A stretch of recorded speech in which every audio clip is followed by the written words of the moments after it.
Dr. Eris Thorne, a name whispered with reverence and fear in equal measure, wasn't supposed to be here, in the between. He was a scientist, a rebel, the last bastion against the tyrannical regime of the global concordance, a monolithic entity that valued conformity over innovation, control over freedom. His crime?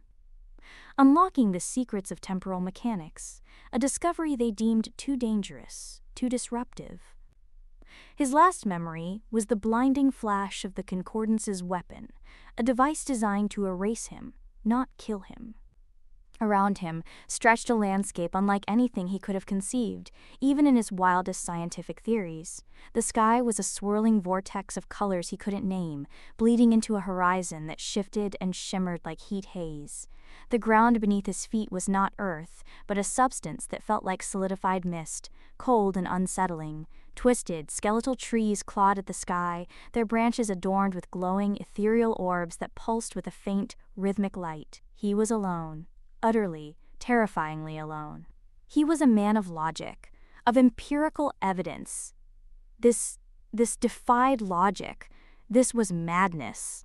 He took a deep breath, forcing himself to focus survival instincts, honed by years of evading the concordance, kicked in. He needed to understand this place, its rules, its dangers, days, or what he perceived as days based on the fluctuating intensity of the swirling sky, bled into weeks. He scavenged what he could find, strange, phosphorescent fungi that provided sustenance, and a dim internal light, pools of shimmering liquid that quenched his thirst, but left a lingering metallic taste in his mouth.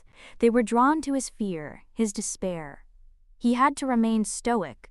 One day, while exploring a crumbling obsidian structure that resembled a city frozen in time, he encountered her, a woman, or rather, the spectral image of a woman. She was translucent, her form flickering like a candle flame, but her eyes held an unnerving intelligence. "You," she said, her voice a whisper that seemed to resonate from within his own mind. "You are the last Weaver." Eris frowned. "Weaver. I'm a scientist, Dr. Eris Thorne. The names change, but the essence remains. You manipulate the threads of time, even if you do not fully understand the consequences." The concordance, they feared what you could become. "Who are you?" he asked, suspicion lacing his voice. "I am Lyra, a guardian, a guide. I have been waiting for you." Lyra explained that the Between was a realm between life and death, a nexus point for souls adrift. It was also a place where the boundaries of reality were thin, where the past, present, and future intertwined. Eris, through his research, had unknowingly awakened this latent power within himself. "The concordance did not erase you, Dr. Thorne," Lyra explained. "They shattered you, fragmented your essence, and cast you into the Between, hoping to trap you here. But your power, it resonated. It called to me." Lyra became Eris's mentor, guiding him through the treacherous landscape of the Between, teaching him to control his newfound abilities. He learned to weave through time, to glimpse echoes of the past and potential futures. He also saw the concordance. Their tendrils had reached even into the Between, corrupting the realm with their oppressive order. They sought to control the flow of souls, to rewrite history to their liking. Eris realized that his exile was not just a personal tragedy, it was a battle for the very soul of existence. He wasn't the only one fighting. Lyra introduced him to other spectral inhabitants of the Between. Warriors, artists, philosophers, all rebels who had been silenced by tyranny in their own time. Among them was Anya, a fierce warrior from a forgotten age, her spirit burning with righteous anger against the injustice she had suffered. She became Eris's closest ally, her strength and determination bolstering his own resolve. There was also Elias, a brilliant but eccentric inventor who had been persecuted for his radical ideas. He saw in Eris a kindred spirit, a fellow visionary who dared to challenge the status quo. Together they formed a resistance, a beacon of hope in the desolate landscape of the Between. "Eris, using his scientific knowledge and his growing mastery of temporal weaving, became their most valuable asset. But the Concordance was not easily defeated. They retaliated with overwhelming force, sending waves of shadowy enforcers to crush the rebellion. Lyra warned Eris that they were running out of time. The Concordance was on the verge of completing a ritual that would permanently sever the Between from the flow of time, trapping all its inhabitants in an eternal limbo. Eris knew what he had to do. It was a suicide mission. But it was their only chance. He and his allies embarked on a perilous journey to the heart of the Concordance's power, a fortress of obsidian and shadows located at the nexus of several corrupted timelines. Along the way, they faced countless dangers, temporal paradoxes, soul-devouring entities, and the relentless pursuit of the Concordance's enforcers. Anya was wounded in a fierce battle, but she refused to yield, her spirit unyielding even as her spectral form began to fade.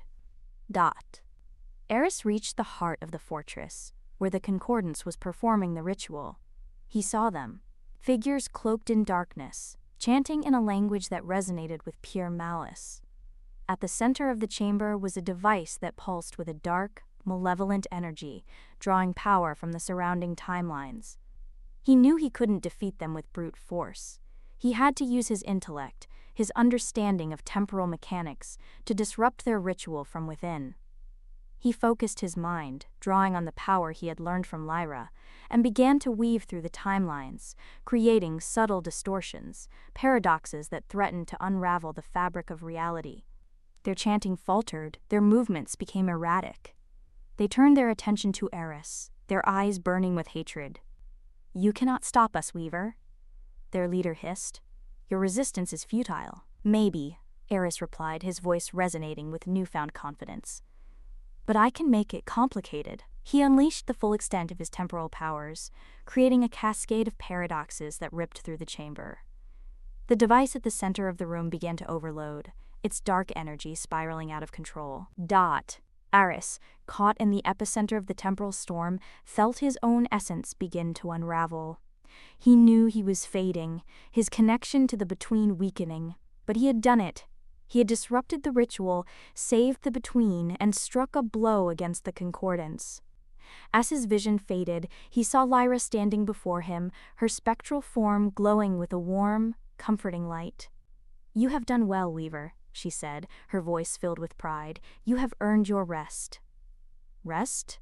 Eris whispered. "What about the Concordance?" "Their influence has been diminished," Lyra replied. "There will always be those who seek to control, to oppress. But now, there is hope. You have shown them that resistance is possible." Lyra reached out her hand, and Eris took it. He felt a surge of energy coursing through him, a feeling of peace he had not known in a long time.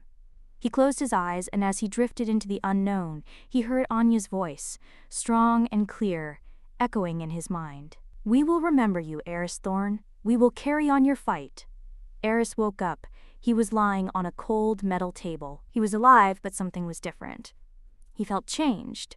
The memories of the Between were vivid, real, but they felt like a dream, a distant echo. A figure emerged from the shadows. A woman in a white coat, her face obscured by the dim light. "Welcome back, Dr. Thorn," she said. "The Concordance thought they had erased you, but they underestimated your resilience and your friends." She stepped forward, revealing her face. It was a face he recognized, a face from the Between Anya, but she was no longer a spectral warrior. "We pulled you back," she said, a smile gracing her lips. "We used the knowledge you gained in the Between to disrupt the Concordance's weapon, to redirect its energy. We saved you, Eris. Now, it's time to finish what you started." Eris sat up, his heart pounding with a mixture of hope and determination. He was no longer alone. He had allies, friends, a purpose. He was a weaver, a scientist, a rebel, and he was ready to fight. The battle against the Concordance was far from over, but now, he knew, they had a chance.